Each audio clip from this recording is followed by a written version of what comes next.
Hello viewers, कैसे हैं आप सब। उम्मीद करता हूं कि आप सब बिल्कुल ठीक होंगे। तो जिस तरह से आपको पता है, हमारे पास यहाँ पे सी# प्रोग्रामिंग की लेक्चर सीरीज चल रही है और आज के इस लेक्चर के अंदर हम बहुत ही ज़्यादा इंपॉर्टेंट कॉन्सेप्ट कवर करने वाले हैं, जिसका नाम है difference between string and string builder in सी#। भाई बहुत ही ज़्यादा इंपॉर्टेंट कॉन्सेप्ट है, तो आपने मेक श्योर करना है कि इस वीडियो को एंड तक वॉच करना है ताकि आपको इसका कंप्लीट कॉन्सेप्ट समझ में आ सके।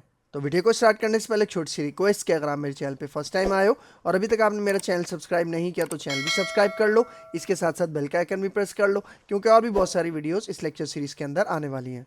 तो मैं हूं आपका सर मोहम्मद आदिल और अब हम अपना लेक्चर स्टार्ट करते हैं।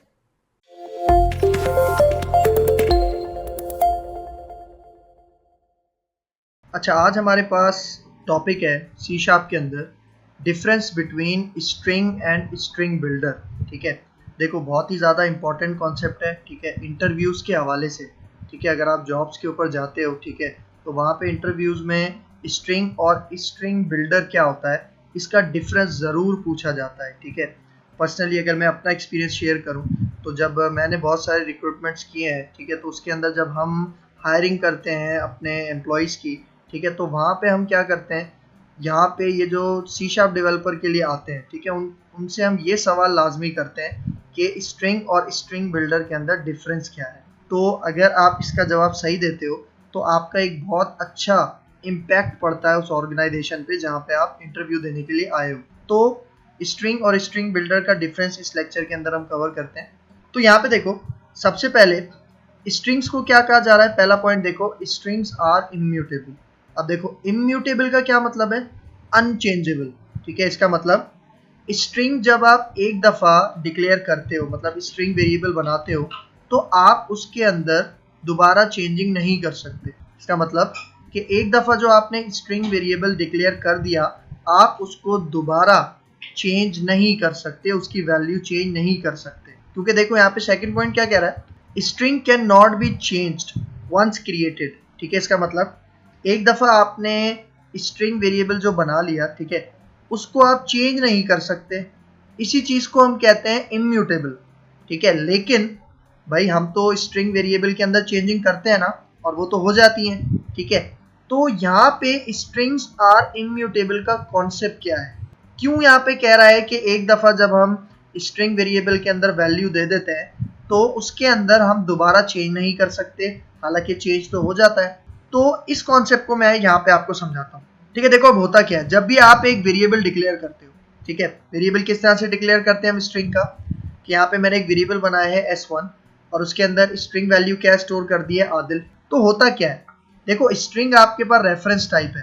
ठीक है, मतलब आपने कॉन्सेप्ट पढ़ा होगा वैल्यू टाइप और रेफरेंस टाइप।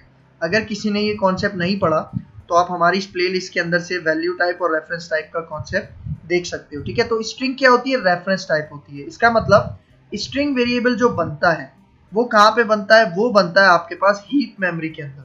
ठीक है, जिस तरह आपको पता है कि हमारे पास वैल्यू टाइप्स होती हैं। ठीक है, मतलब डेटा टाइप दो टाइप्स की होती है ना, एक वैल्यू टाइप्स होती है, एक रेफरेंस टाइप होती है।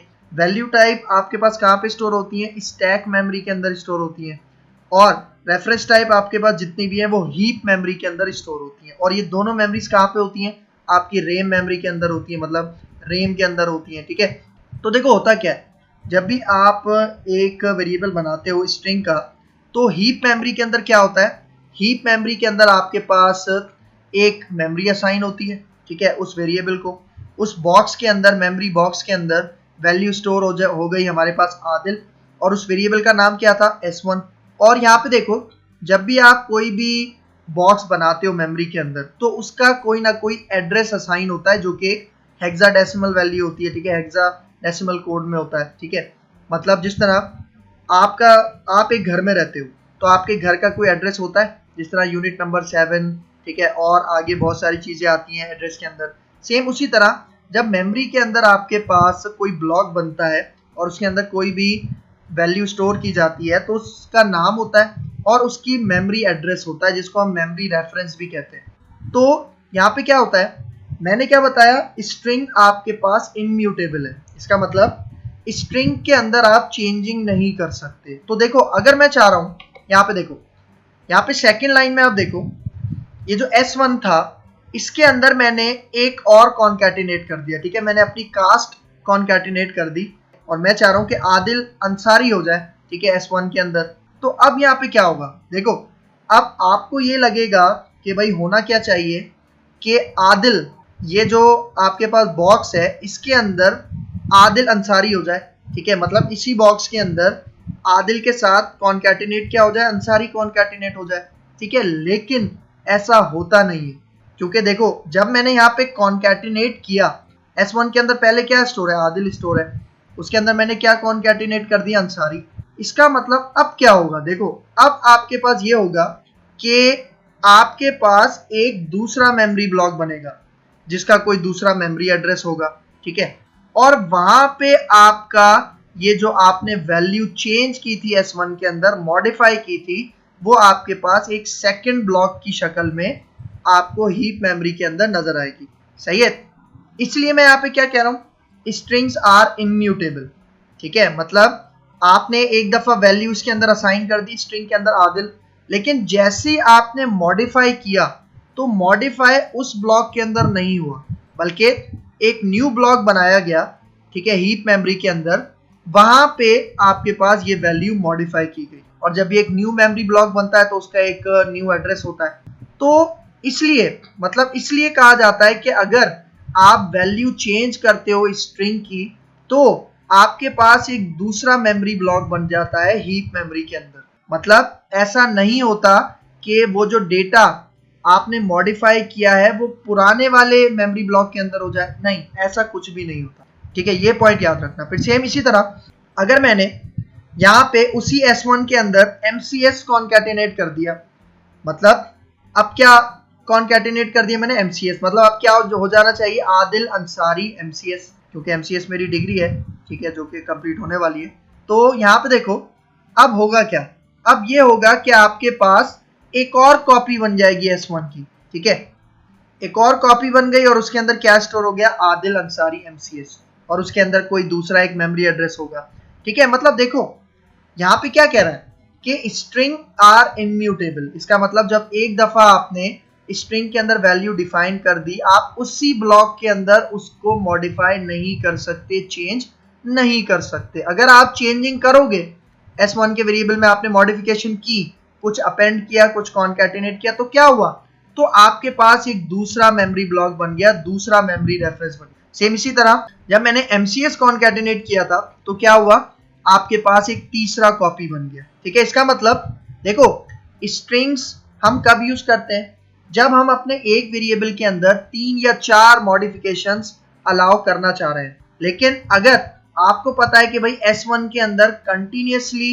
डेटा चेंज होता रहेगा, ठीक है, 100 टाइम्स होगा, 200 टाइम्स होगा, तब आप स्ट्रिंग्स को बिल्कुल भी यूज नहीं करोगे। क्यों, क्योंकि वो आपकी हीप मेमोरी के अंदर जगह लेता रहता है, बहुत सारी कॉपीज बनाता रहता है, ठीक है, ये इसका एक तरह से ड्रॉबैक है। और इसी ड्रॉबैक को ओवरकम करने के लिए आपके पास कॉन्सेप्ट आया था स्ट्रिंग बिल्डर का। क्योंकि देखो अगर आपको पता है, आप श्योर हो कि भाई 3 या 4 कॉपीज बनेंगी S1 की, तब तो आप इस कॉन्सेप्ट को यूज कर सकते हो, स्ट्रिंग को यूज कर सकते हो। लेकिन आपको नहीं पता कि कितनी कॉपीज, मतलब आप कितनी दफा मॉडिफिकेशन करवाओगे इस S1 के वेरिएबल में, तब आप क्या कर सकते हो, तब आप इसके अंदर स्ट्रिंग बिल्डर का एक कॉन्सेप्ट होता है जो C# हमें प्रोवाइड करता है इसी ड्रॉबैक को ओवरकम करने के लिए, ठीक है। तो अब देखो, अब यहाँ पे देखो स्ट्रिंग बिल्डर के केस में क्या होता है। देखो स्ट्रिंग बिल्डर एक क्लास की तरह आपके पास डिक्लेयर की जाती है, ठीक है, मतलब देखो एक क्लास है स्ट्रिंग बिल्डर और इसका मैंने एक ऑब्जेक्ट बनाया और उसका ऑब्जेक्ट का नाम क्या रखा मैंने, SB, और इसके अंदर देखो मैंने फर्स्ट टाइम क्या वैल्यू स्टोर कर दी, आदिल स्टोर कर दिया। तो होगा क्या, सेम उसी तरह जिस तरह स्ट्रिंग में हो रहा था, आपके पास हीप मेमोरी के अंदर एक मेमोरी ब्लॉक बनेगा S1 के नाम से और उसके अंदर क्या वैल्यू स्टोर हो जाएगी, आदिल स्टोर हो जाएगी। लेकिन मैं चाह रहा हूं कि भाई मुझे आदिल के अंदर एक और वैल्यू अपेंड करनी है, कॉन्कैटिनेट करनी है।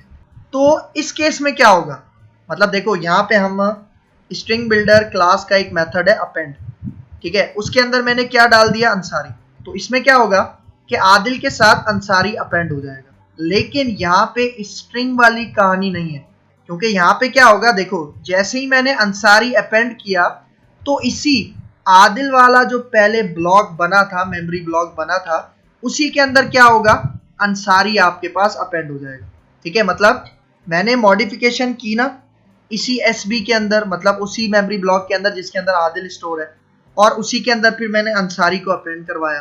ठीक है, तो इसका मतलब इस केस में आपके पास कोई नया मेमोरी ब्लॉक नहीं बना, बल्कि उसी मेमोरी ब्लॉक के अंदर क्या कॉन्कैटिनेट कर दिया गया, अंसारी कॉन्कैटिनेट कर दिया गया।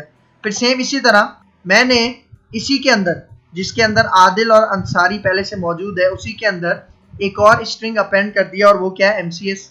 और अब क्या होगा, अब भी आपके पास कोई न्यू ब्लॉक नहीं बनेगा, बल्कि वही ब्लॉक जो आपके पास बना हुआ है वही उसी ब्लॉक के अंदर एमसीएस कॉन्कैटिनेट हो जाएगा। ठीक है, तो देखो ये फायदा है स्ट्रिंग बिल्डर का।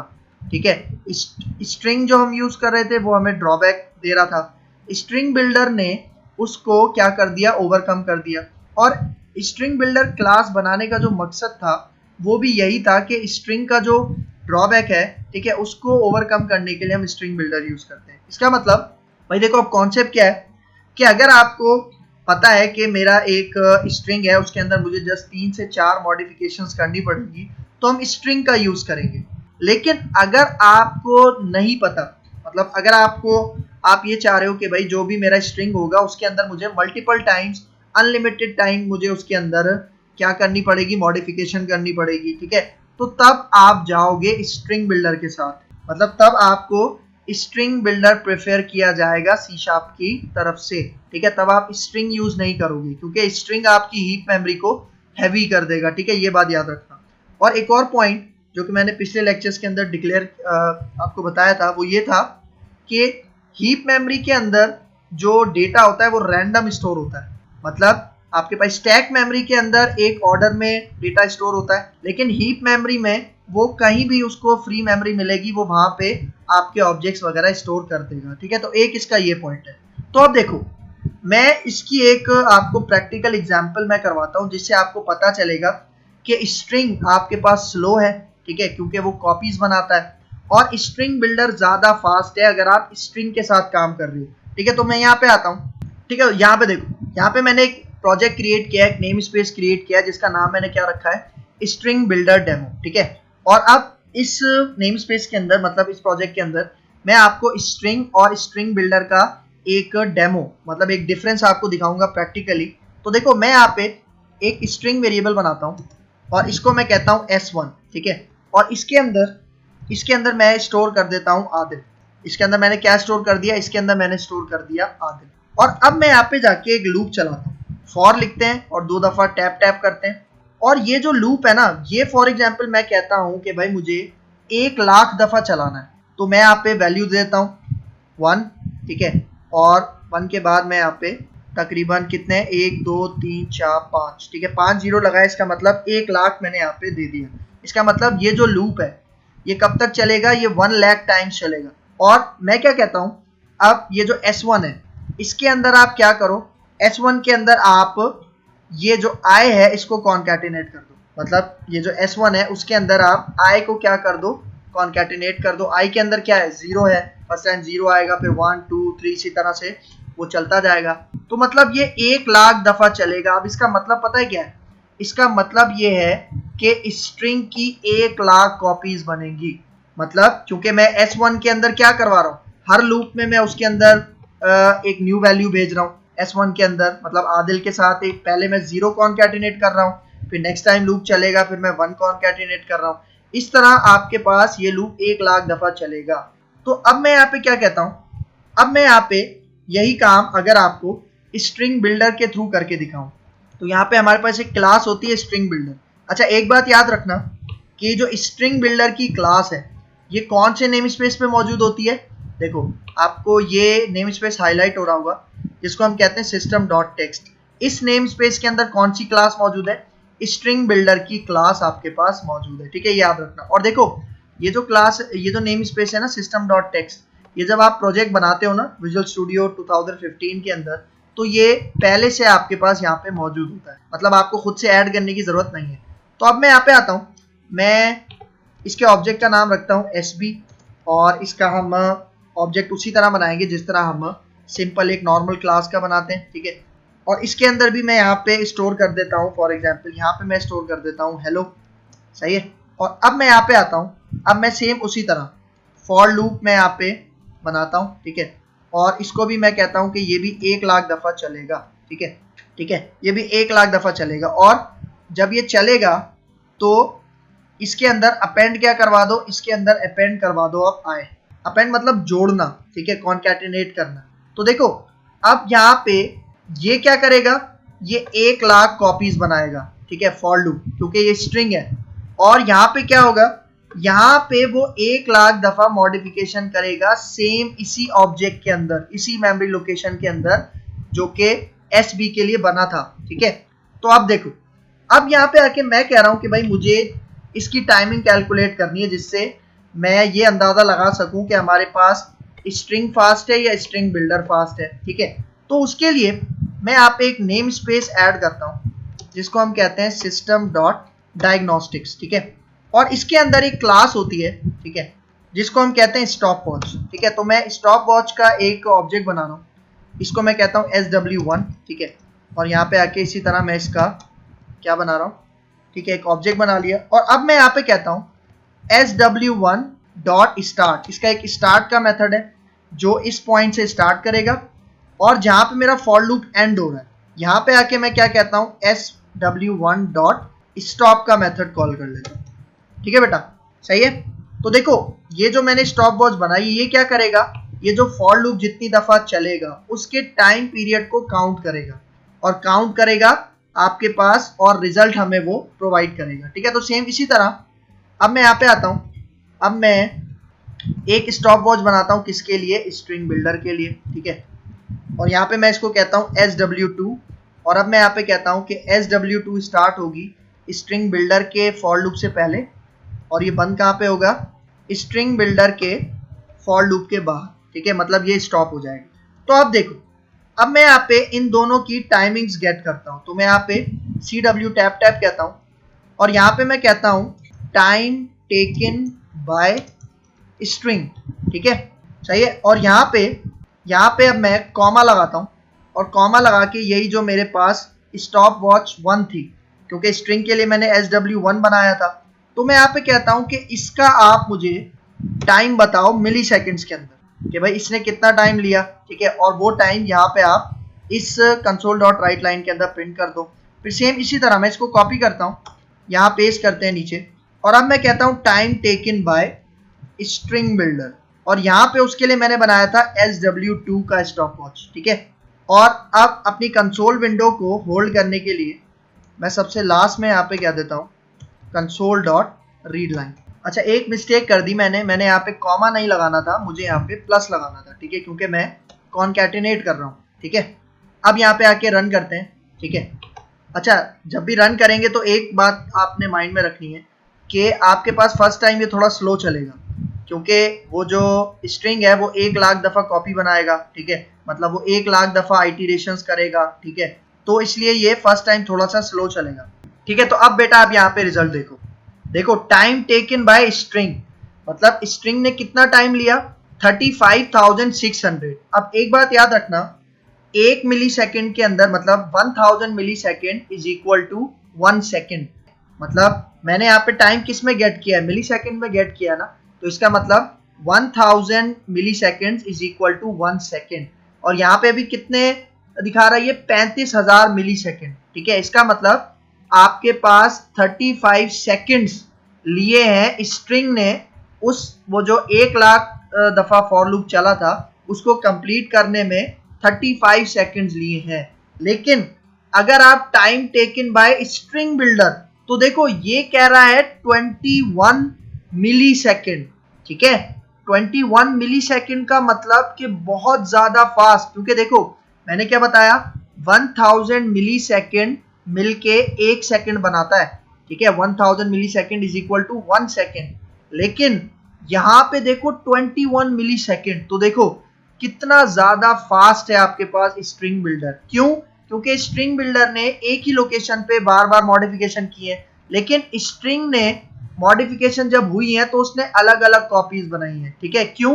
क्योंकि स्ट्रिंग आपके पास इम्यूटेबल है, ठीक है, और स्ट्रिंग बिल्डर आपके पास म्यूटेबल है, ठीक है। स्ट्रिंग इम्यूटेबल है, इसका मतलब अनचेंजेबल, और म्यूटेबल का मतलब चेंजेबल। इसका मतलब स्ट्रिंग के अंदर आप जब भी चेंजिंग करोगे तो एक नई कॉपी बन जाएगी, लेकिन स्ट्रिंग बिल्डर के अंदर जब भी आप चेंजिंग करोगे तो नई कॉपी नहीं बनेगी, बल्कि उसी एक ही मेमोरी लोकेशन में बार बार मॉडिफिकेशंस परफॉर्म होंगी।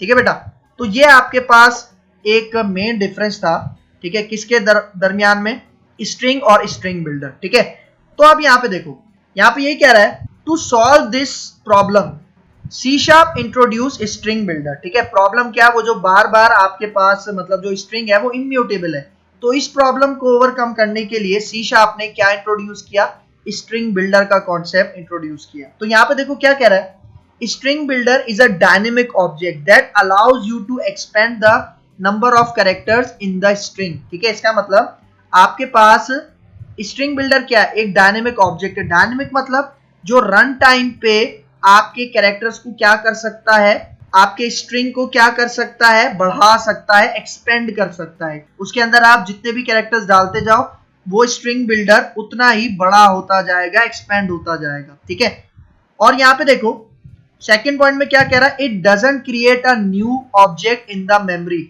But dynamically expands memory to accommodate the modified string. इसका मतलब जब भी आप स्ट्रिंग बिल्डर के ऑब्जेक्ट के अंदर कोई भी मॉडिफिकेशन करते हो तो ये कोई नई मेमोरी लोकेशन नहीं बनाता, कोई नया ऑब्जेक्ट नहीं बनाता मेमोरी के अंदर, बल्कि जो ऑब्जेक्ट आपके पास बना हुआ है उसी को डायनेमिकली एक्सपेंड करता है। डायनेमिकली मतलब रन टाइम पे उसको बड़ा करता है। ठीक है, और एक ही मेमोरी ऑब्जेक्ट के साथ काम करता रहता है, उसी को मॉडिफाई करता रहता है। तो ये आपके पास मेन डिफरेंस है किसका, स्ट्रिंग बिल्डर का। ठीक है, देखो यहाँ पे क्या कह रहा है, पॉइंट्स टू रिमेंबर, कुछ पॉइंट्स हैं, 2 पॉइंट्स हैं जो आपको लाजमी याद रखने हैं। ठीक है, जब आप स्ट्रिंग और स्ट्रिंग बिल्डर के साथ काम करोगे तो देखो पहला पॉइंट क्या कह रहा है, when you have to do few modifications और अपेंड स्ट्रिंग इज प्रिफर्ड। इसका मतलब जब आपको कोई मतलब ऐसा स्ट्रिंग चाहिए जिसमें आपको थोड़ी सी मॉडिफिकेशन करनी है या थोड़ा सा कुछ डेटा अपेंड करना है या चेंजिंग करनी है, ठीक है, मतलब 3-4 दफा, तब आप यूज करोगे स्ट्रिंग को। लेकिन अगर आपको नहीं पता कि भाई इसके अंदर कितनी दफा मॉडिफिकेशंस की जाएंगी, अपेंडिंग की जाएंगी, मतलब आपको ये लग रहा है कि भाई इसके अंदर सेवरल टाइम्स मतलब इन्फिनिटी टाइम्स और अनलिमिटेड टाइम्स मुझे अपने स्ट्रिंग के साथ चेंजिंग करनी पड़ेगी, तब आपको स्ट्रिंग बिल्कुल भी यूज नहीं करना, क्योंकि वो परफॉर्मेंस के लिए अच्छा नहीं है। ठीक है, तो यहाँ पे यही कह रहा है, but when you have to do more than 3 to 4 modifications, मतलब जब आपको 3 से 4 मतलब 3 या 4 से ज्यादा मॉडिफिकेशन या अपेंड करने की जरूरत पड़ती है, तब आप स्ट्रिंग बिल्डर को यूज करोगे इंस्टेड ऑफ स्ट्रिंग। मतलब तब आप स्ट्रिंग को यूज नहीं करोगे बल्कि स्ट्रिंग बिल्डर के कॉन्सेप्ट को यूज करोगे। ठीक है बेटा, तो ये था हमारे पास डिफरेंस, ठीक है, स्ट्रिंग और स्ट्रिंग बिल्डर के बीच में। ठीक है, अच्छा अभी मैंने आपको स्ट्रिंग बिल्डर का जस्ट क्या बताया है, मतलब डिफरेंस बताया स्ट्रिंग और स्ट्रिंग बिल्डर में, लेकिन स्ट्रिंग बिल्डर पूरी एक क्लास है जिसके अंदर बहुत सारे मेथड्स हैं। ठीक है, उसको हम कवर करेंगे नेक्स्ट लेक्चर के अंदर। तो भाई ये था हमारा आज का concept, difference between string and string builder in C sharp. उम्मीद करता हूँ कि आपको लेक्चर बहुत अच्छे से समझ में आया होगा। अगर इस लेक्चर के हवाले से कोई भी कंफ्यूजन है तो कमेंट बॉक्स में मुझसे ज़रूर पूछ लेना। तो अगर आपको मेरी वीडियो पसंद आई है तो मेरा चैनल लाइक कीजिए, शेयर कीजिए, सब्सक्राइब कीजिए और मुझे अपनी दुआ में याद रखिए। तो मिलते हैं इंशाल्लाह नेक्स्ट लेक्चर में, तब तक के लिए दीजिए इजाज़त। अल्लाह हाफिज़।